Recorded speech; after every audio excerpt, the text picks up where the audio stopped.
Alhamdulillah wassalatu wassalamu ala Rasulillah wa ala alihi wa sahbihi wa man wala. Amma ba'd.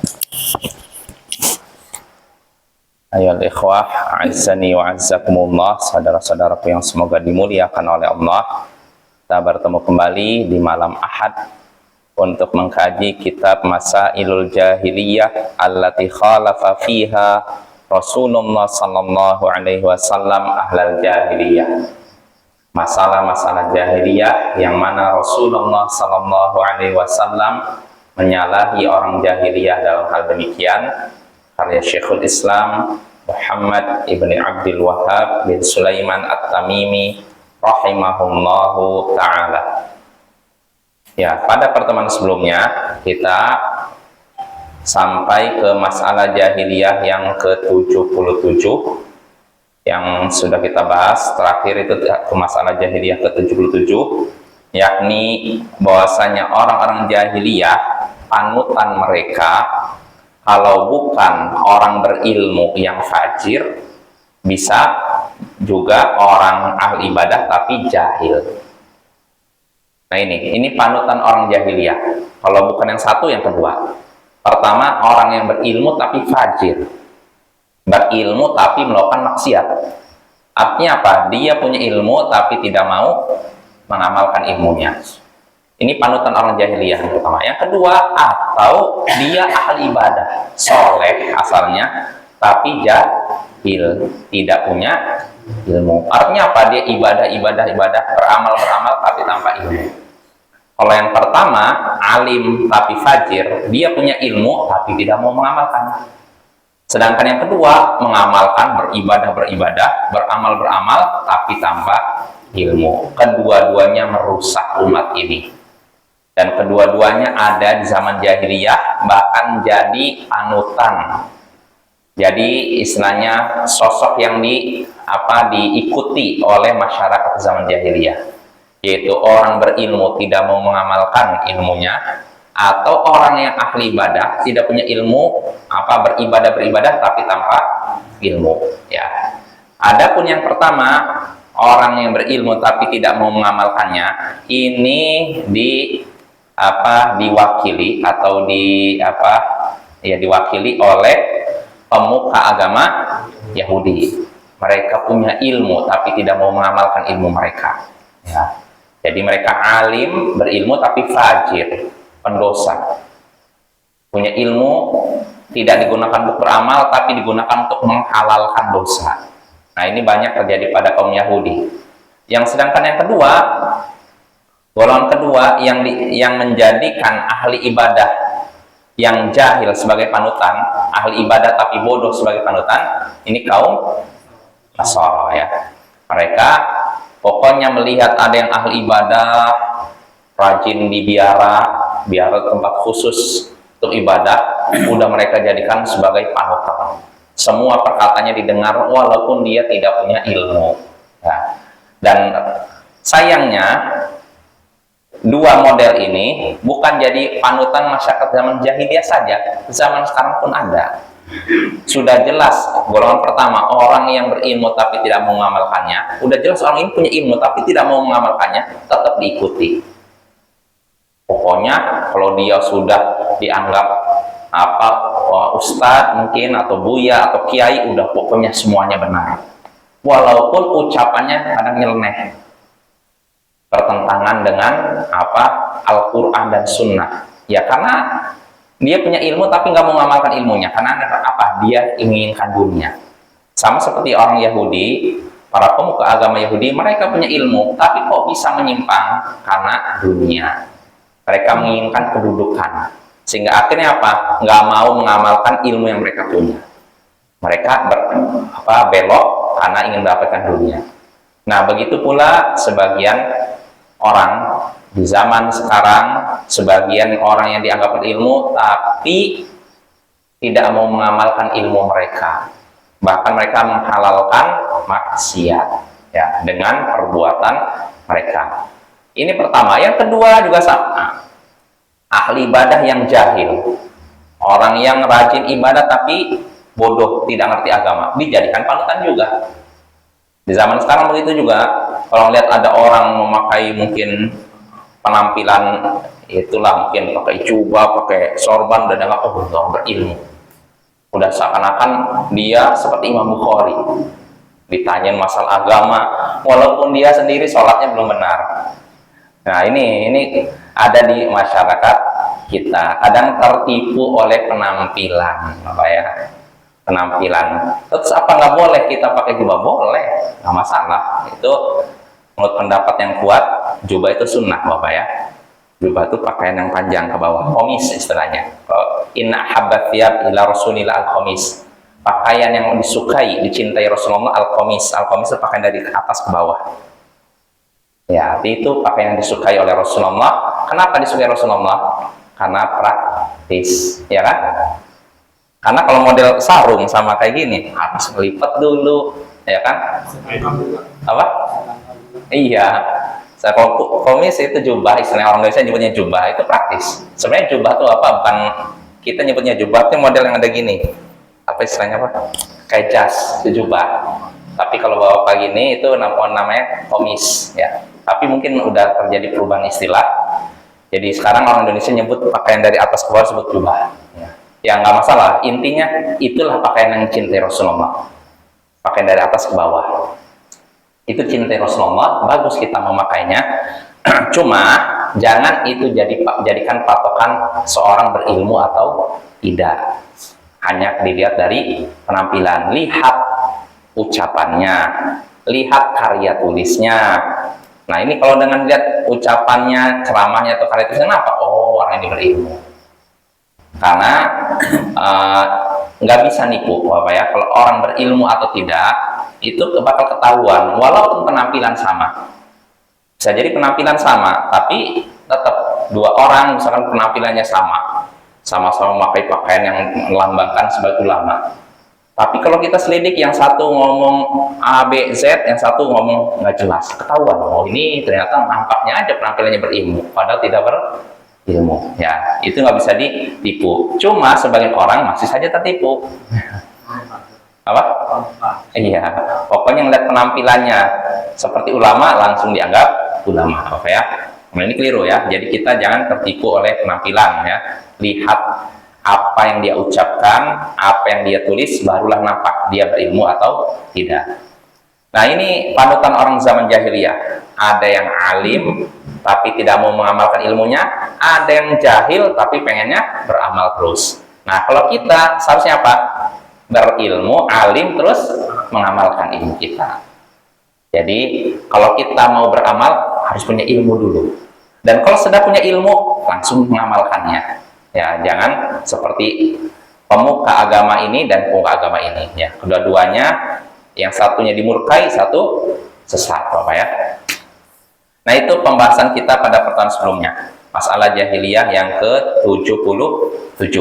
Nah sekarang pembahasan berikutnya masalah jahiliyah yang ke-78. Berkata Syekh Muhammad bin Abdul Wahhab rahimahullah, da'wahum mahabbatallah ma'atarkihim syar'ahu fatalabahumullah biqaulih qul in kuntum tuhibbunallah. Pengakuan mereka bahwa mereka mencintai Allah padahal mereka meninggalkan syariatnya, maka Allah pun menuntut mereka dengan firman-Nya, qul in kuntum tuhibbunallaha fattabi'uni. Katakanlah wahai Rasul, jika kalian mencintai Allah, maka ikutilah aku. Ikutilah aku, maksudnya ikut siapa? Rasul, ya. Nah, ini masalah jahiliyah ke-78. Kita bahas apa di sini? Kata Syekh Muhammad bin Abdul Wahhab, da'wahu mahabbatallah ma'atarkim syar'ah. Jadi orang zaman jahiliyah, mereka mengaku mencintai Allah.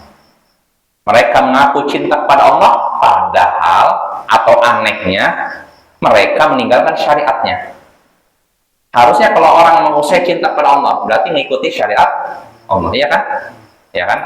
Nah, ini harusnya. Tapi mereka enggak. Mereka mengaku cinta kepada Allah, mereka mengaku mencintai Allah, tapi mereka meninggalkan syariatnya, tidak mau mengikuti syariatnya. Ini artinya pengakuan bohong, dusta. Makanya Allah pun menuntut mereka, kata Syekh sini dengan firman-Nya, Qul in kuntum tuhibbunallaha fattabi'uni. Katakanlah wahai Rasul, katakanlah kepada mereka, jika kalian mencintai Allah, maka ikutilah aku, ikutilah Rasul. Nah, ini bukti cinta kita kepada Allah. Kalau kita cinta kepada Allah, saya cinta kepada Allah, tapi nggak mengikuti petunjuk Rasul, cinta kita dusta. Cuman di lidah semata. Kalau sekedar saya cinta kepada Allah, semua orang bisa ya nggak? Ya, yang jadi patokan bukan pengakuan, tapi pembuktian. Bagaimana membuktikannya? Dengan mengamalkan. Apa benar kamu ngaku cinta kepada Allah? Kamu mengikuti Rasul tidak? Mengikuti petunjuk Rasul tidak? Kalau kamu mengikuti petunjuk Rasul, berarti kamu benar-benar cinta kepada Allah. Tapi kalau ngaku cinta kepada Allah, tapi tidak mengikuti petunjuk Rasul, berarti cintamu dusta. Ya. Nah ini Bapak ya, ini orang-orang jahiliyah. Mereka mengaku mencintai Allah. Mungkin bingung, orang jahiliyah kan orang musyrik. Masa cinta kepada Allah? Orang musyrik cinta kepada Allah nggak? Cinta, ya. Nah, tapi walaupun begitu, kecintaan mereka tidak bisa diterima karena cuma di lisan semata. Atau mereka cinta kepada Allah, tapi cinta mereka bercampur dengan cinta kepada berhala, kepada sembahan selain Allah.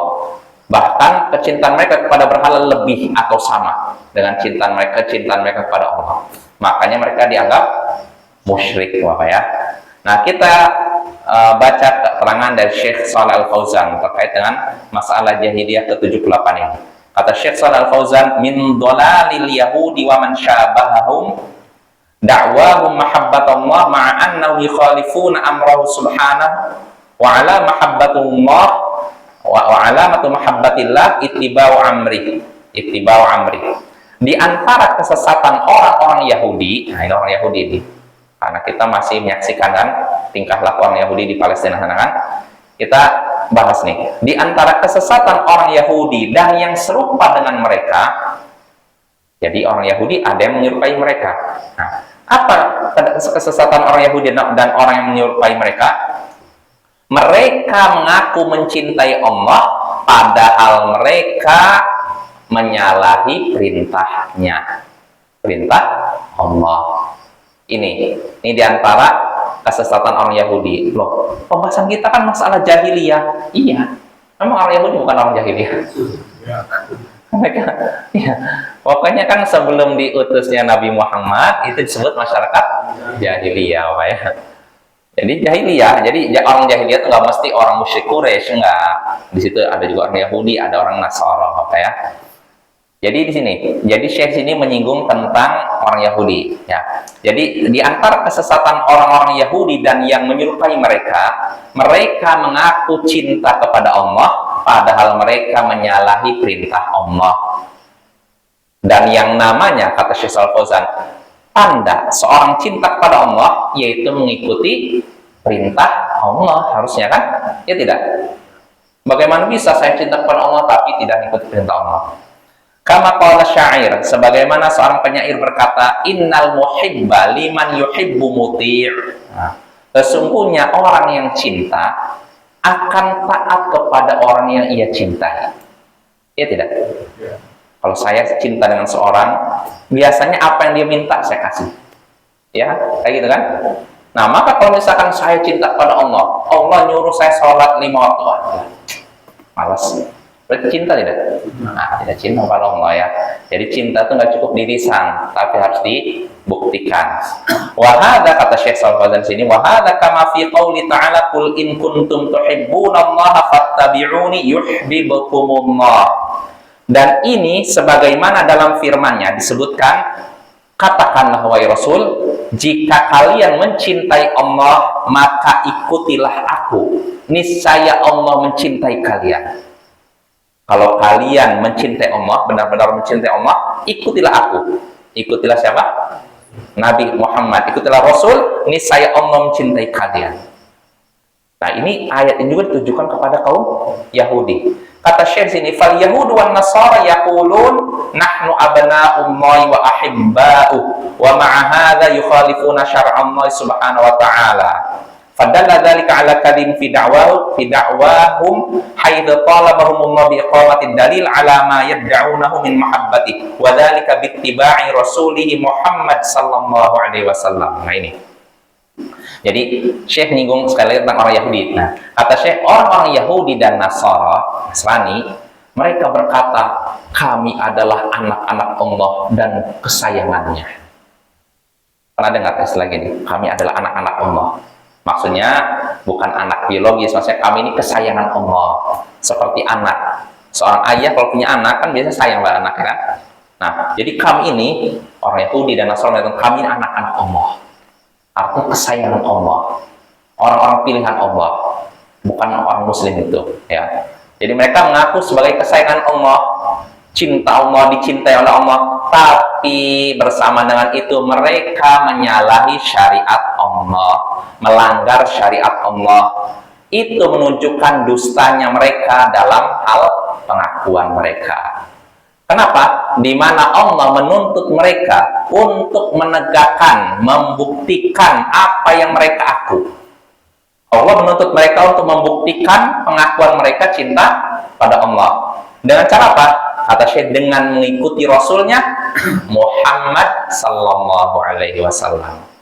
Artinya, kalau memang mereka cinta kepada Allah, harusnya mengikuti Muhammad sallallahu alaihi wasallam.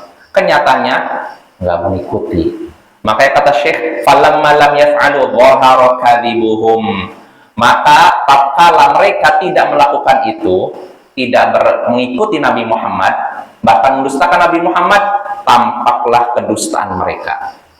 Jadi mereka dusta, ngakunya kami cinta kepada Allah. Kalau memang cinta kepada Allah, ikuti Rasul terakhir, Nabinya yang terakhir, yaitu Nabi Muhammad sallallahu alaihi wasallam. Tapi kenyataannya mereka tidak melakukan itu. Mereka malah mendustakan Nabi Muhammad, bahkan berusaha membunuh Nabi Muhammad. Ya, ini menunjukkan dusta. Ngaku-ngaku cinta pada Allah tapi mendustakan Rasulnya. Nah ini ya Bapak ya, ini orang Yahudi dan Nasara. Lalu Syekh ngasih komentar lagi. Wa kadzalika sufiyah yabnuna dinahum ala annahum yuhibbuna Allah azza wa jalla wa yaqulun al-ibadatu hiyal mahabbah fa nahnu la na'budu Allah khaufan min nari wa la tam'an fi jannati wa innama na'buduhu li annana nuhibbuh ma'a annahum yukhalifuna syar'a Allah subhanahu wa ta'ala fala yattabi'una ar-rasul sallallahu alaihi wasallam. Nah, kata Syekh ini, demikian pula kaum sufi. Kalau tadi orang Yahudi dan Nasrani, ya sekarang kata Syekh, demikian pula orang sufi. Artinya serupa dengan mereka. Ya, seperti apa? Mereka membangun agama mereka, ajaran mereka di atas dasar cinta kepada Allah. Jadi mereka pun sama seperti orang Yahudi mengatakan kami cinta kepada Allah, ya, sufi belum sama. Bahkan ini termasuk istilahnya inti ajaran mereka. Yang namanya ibadah adalah cinta, itu saja. Makanya kata Syekh sini, mereka berkata ibadah itu adalah cinta. Udah, ini aja. Kami tidak beribadah pada Allah karena takut neraka. Nah. Dan kami tidak beribadah pada Allah karena mengharapkan surga. Tidak. Kami beribadah kepadanya karena mencintainya. Jadi mereka itu ibadahnya cuma karena dasar cinta. Makanya terlontar ungkapan di antara mereka, siapa yang beribadah karena mengharapkan surga, maka dia seperti pedagang katanya, yang mengorbankan sesuatu demi dapatkan keuntungan. Benar ya? Ya kan wajar, nggak masalah kan, kalau dagang nggak masalah ya, kita kan memberikan sesuatu walaupun modal nggak masalah. Tapi kalau ibadah nggak kayak gitu. Artinya gini, Bapak, kalau dalam masalah dagang, kita kan boleh mengambil untung sebanyak-banyaknya kan? Nggak masalah kan? Nah, sebagaimana dengan ini, dengan ibadah? Boleh nggak kita beribadah supaya dapat pahala sebanyak mungkin? Sama juga boleh. Apa bedanya ya? Cuma bagi kaum sufi itu dianggap aib. Masa ibadah mengharapkan pahala berarti kamu pedagang? Seolah-olah menjatuhkan pedagang. Lalu mereka menyatakan juga, siapa yang beribadah karena takut neraka, berarti dia seperti budak. Maksudnya apa budak? Budak itu kerja kan karena takut majikan. Kalau saya nggak kerja nanti dicambuk, nanti ditendang kalau saya kerja. Nah, jadi mereka menganggap aib orang yang beribadah karena mengharapkan surga atau takut neraka. Terus gimana ibadahnya? Cinta pada Allah. Kalau kita ibadah karena cinta pada Allah, ikhlas. Tapi kalau ibadahnya mengharapkan surga, nggak ikhlas kamu. Nah, makanya mereka sampai berkata yang lebih parah. Mereka sampai menyatakan, man abadallaha li ajlil jannati wan nar fa huwa taghut. Siapa yang beribadah pada Allah karena mengharapkan surga atau takut neraka, dia taghut. Taghut itu udah disamakan seperti Firaun. Ya, bahaya sekali Bapak ya, ungkapan seperti itu. Padahal Allah menyebutkan ibadahnya para nabi, sebutkan surat Al-Anbiya, innahum kanu yusari'una fil khairat wa yad'unana raghaban wa rahaban. Jadi Allah menyebutkan sifat para nabi, sesungguhnya mereka para nabi adalah orang yang bersegera dalam melakukan kebaikan, dan mereka beribadah kepada kami dengan penuh harap dan cemas. Harap apa? Balasan dari Allah kan? Harap surga kan? Cemas dari apa? Siksa Allah. Ini menunjukkan ibadah karena mengharapkan surga atau takut neraka ini ibadah yang terpuji. Jelas Bapak ya? Ini ibadahnya ahlu sunnah. Kan ahlu sunnah ibadahnya di atas dasar 3 dasar. Harap, takut, cinta. Harap, cemas, cinta. Harap artinya mengharapkan pahala, ganjar dari Allah, surganya, kenikmatan surga. Takut dari siksanya, siksa kubur, siksa neraka, lalu cinta. Inilah ibadahnya Ahlussunnah, dibangun di atas 3 dasar. Siapa yang hilang salah satunya, sesat ya. Maka ibadah 3 Bapak ya. Kalau cuma salah satunya bisa sesat.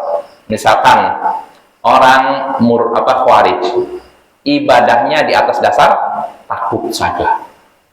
Maksudnya apa? Yang ada di kepala mereka, Allah itu sangat keras siksanya, Allah sangat keras hukumannya, Allah sangat. Yang muncul di kepala mereka ayat-ayat ancaman orang Khawarij.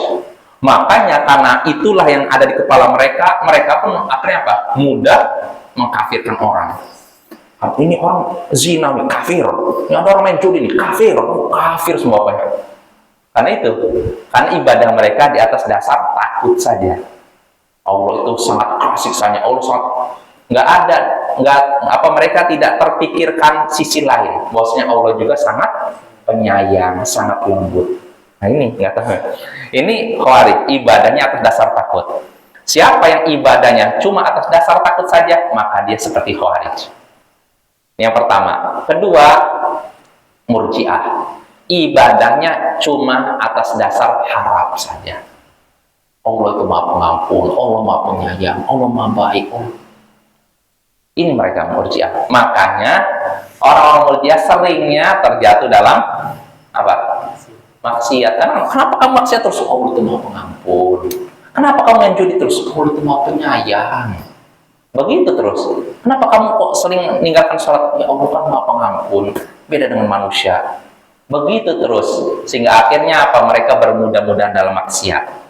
Nah ini orang Murji'ah. Maka siapa yang ibadahnya cuma karena rasa harap saja, mengharapkan surga, mengharapkan ampunan Allah, berarti seperti Murji'ah. Lalu ketiga, Sufi. Mereka beribadah atas dasar rasa cinta saja, cinta kepada Allah, nggak harapkan surga neraka. Makanya ada ungkapan dari seorang tokoh mereka, katanya dinukil dari namanya Rabi'ah Al-Adawiyah, tapi ini masih diragukan ya.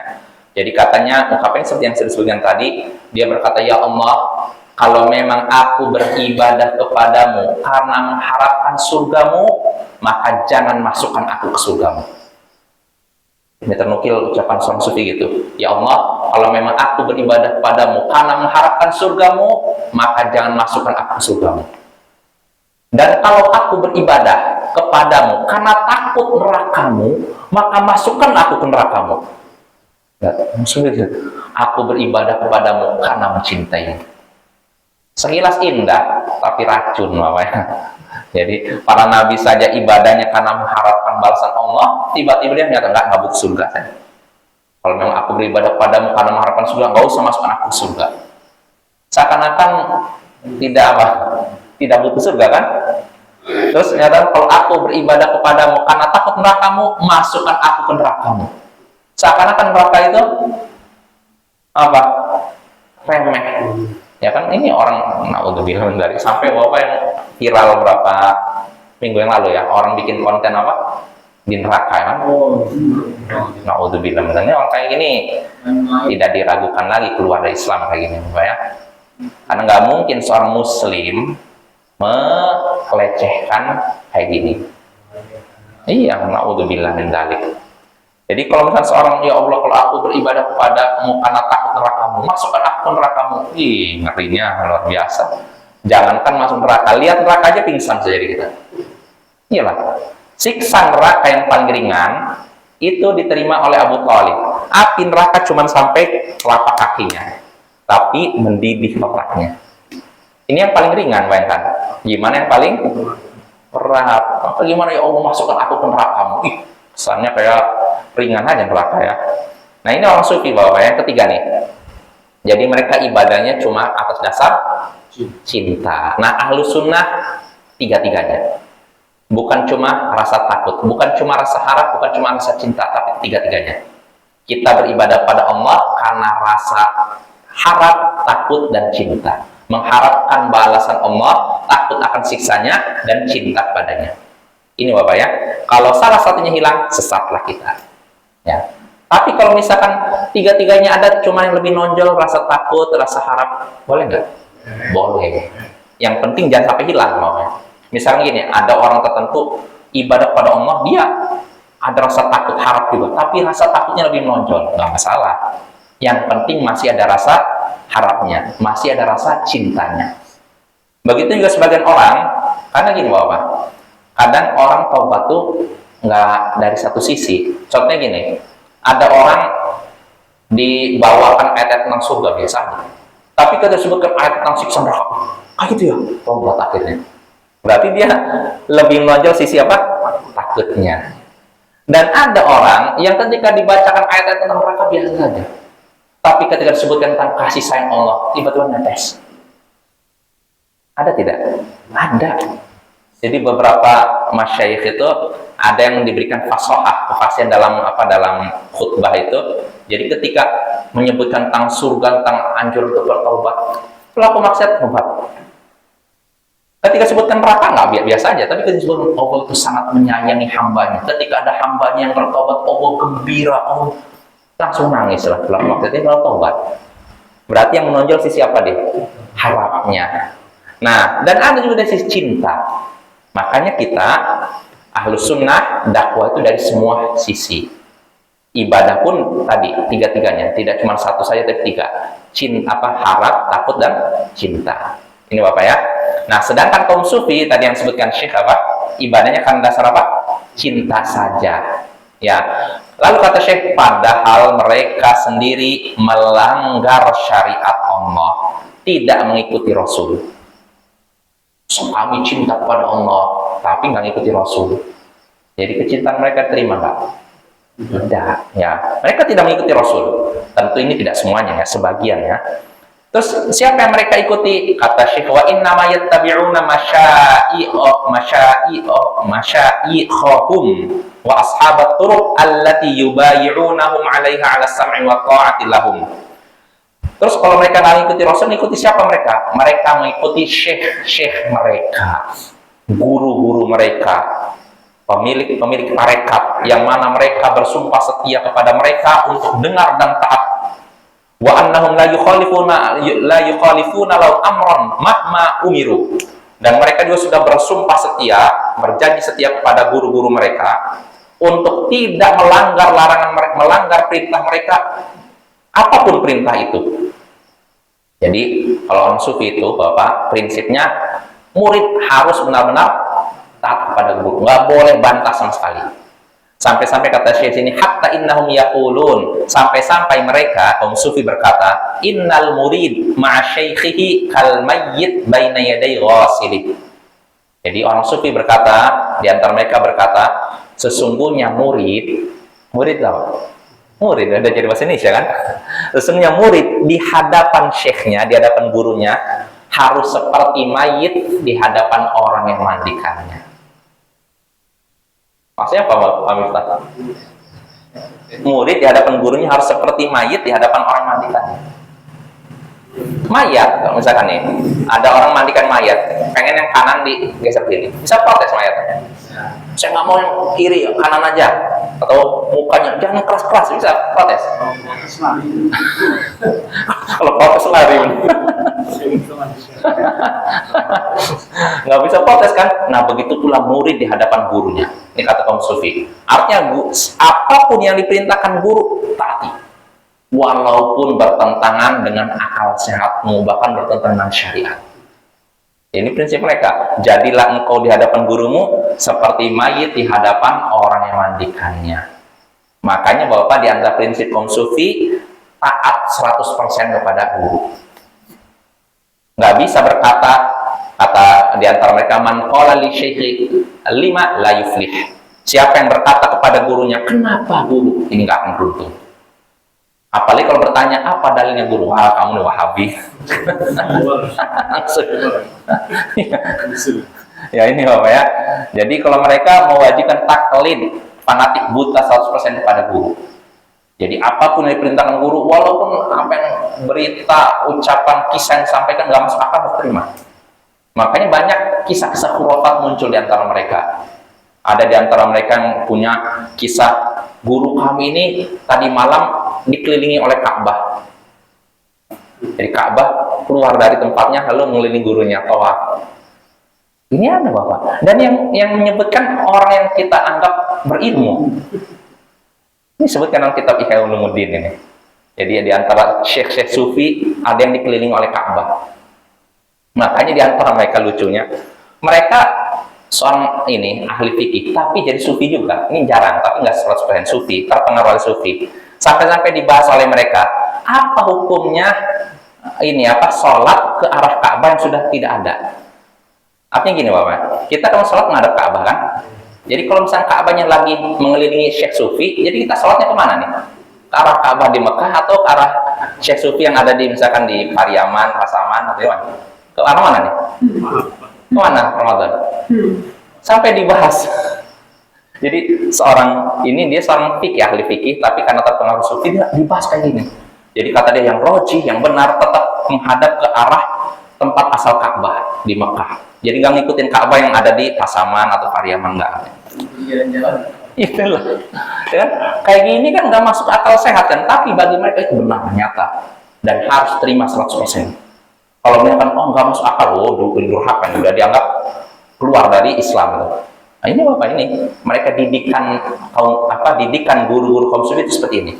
Apapun yang disampaikan harus diterima 100%, dianggap kebenaran. Banyak cerita gini Bapak ya. Ada lagi di antara mereka yang mengatakan, guru kami ini pernah bertemu dengan Nabi Nuh katanya. Dia hidup ratusan tahun setelah Nabi Muhammad, tapi pernah bertemu dengan Nabi Nuh. Gimana ceritanya? Dan ada lagi yang diantara mereka berkata katanya, ini ada disebutkan kitab mereka ya, kitab-kitab tasawuf ya. Jadi syekh mereka itu, kalau misalkan ada orang Arab ingin bisa berbahasa non-Arab, diludahi mulutnya, langsung bisa bahasa non-Arab. Dan orang Arab yang bisa bahasa Minang, cukup ludah, udah mulutnya langsung bisa bahasa Minang. Dan kalau ada orang non-Arab ingin bahasa Arab, cukup ludahi mulutnya, langsung bisa bahasa Arab. Nah kayak gini kan seperti dongeng kan, tapi herannya itu dipercaya 100% dia nggak rumah. Nah yang cerita seperti ini nggak mendidik umat untuk menjadi cerdas, ya makin mundur aja kita ya. Maka jangan ini Bapak ya, jangan kita dengarkan cerita dongeng-dongeng model gitu. Ya jadi ini kaum sufi, mereka mereka mengikuti guru-guru mereka walaupun bertentangan dengan perintah Rasul. Karena bagi mereka itu harus seperti mayit di hadapan orang yang mandikannya, nggak boleh protes sama sekali. Malakhtiyar walalahu ghairu makhtaru syaikhuhu. Mereka nggak punya pilihan, pokoknya apa yang dipilih syekhnya itulah pilihan mereka. Fa'ainat tibar Rasul, kalau gitu kata syekh, di mana kalau gitu ngikuti Rasul? Di mana? Kalau kamu menyatakan wajib 100% ngikuti syekh kamu, berarti gimana dengan mengikuti Rasul? Fahum kadhibuna fi hadhihi da'wa. Mereka dusta dalam hal pengakuan mereka cinta pada Allah. Ya tidak? Ya karena mereka ngaku cinta kepada Allah, tapi mereka malah menyalahi aturan Rasul. Jelas apa ya? Nah, karena itu kata Syekh, Allah menantang mereka semua yang mengaku cinta kepada Allah dengan ayat tadi. Kalau kalian cinta kepada Allah, maka ikutilah aku, niscaya Allah mencintai kalian. Nah ini Bapak ya, dengan ini kita selesai dari masalah jahiliyah yang ke-78. Nah, berarti pada pertemuan berikutnya kita masuk masalah jahiliyah yang ke-79. Judulnya Tamannihimul Amaniyal Kadibah. Angan-angan mereka yang dusta. Artinya orang-orang jahiliyah suka berangan-angan dusta. Siapa yang biasa yang sering ini? Inilah yang akan kita bahas pada pertemuan berikutnya ya. Subhanakallahumma bihamdik, asyhadu an la ilaha illa anta, astaghfiruka wa atubu ilaik. Assalamualaikum warahmatullahi wabarakatuh.